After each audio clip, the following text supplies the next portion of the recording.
Audio shorthand.com में आपका स्वागत है। 5 seconds.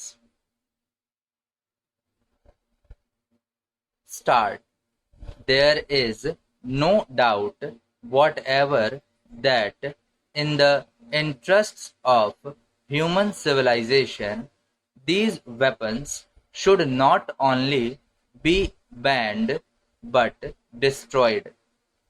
The question is, who is going to take the risk?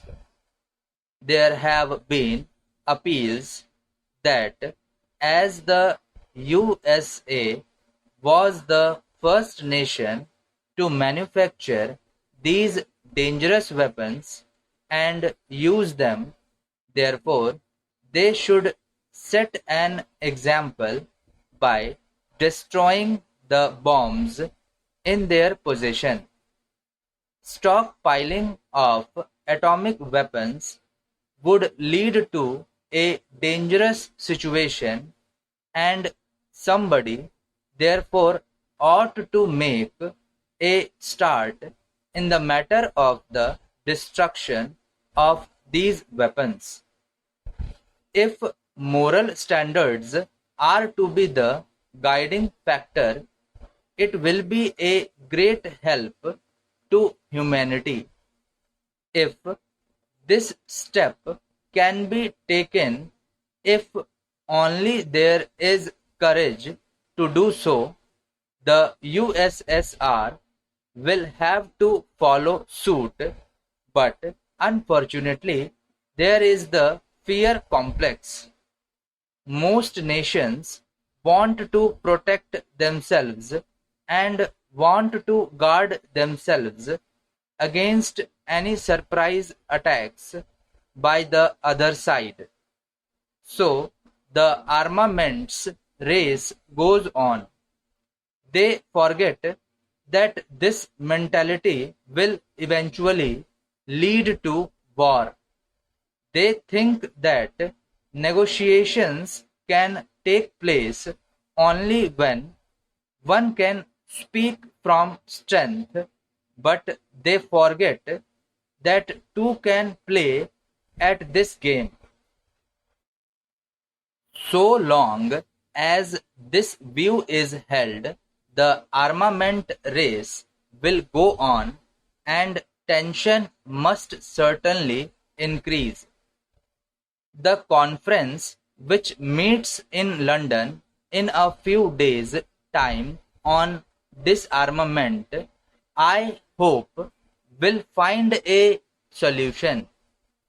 The complete banning of nuclear weapons must be the first step that any conference should strive at, and I hope that under proper international supervision, this step will be taken. But connected with this is the question of the reduction of conventional armaments. There must be a realistic approach to this problem. The USSR today possesses so much strength that it should be the first to agree to reduce its land army in the interests of the good relations that should exist between nations.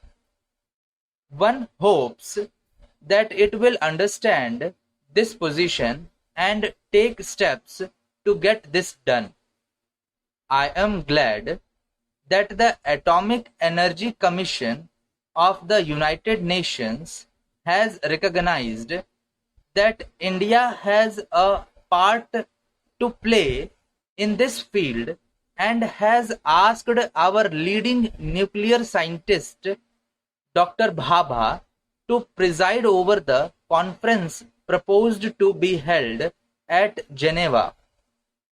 The USSR has promised to show how she has been able to set up a nuclear plant producing electric power, but great steps have been taken in this connection also. in the UK, and the recent report on atomic power placed as a white paper before the House of Commons shows that by about 1980 there will be about 12 to 13 stations working in various parts of that country to produce electricity and power for peaceful purposes. This is a great step, and our country will benefit by the steps that are being taken, because our intention is to use atomic power for peaceful purposes. Thank you.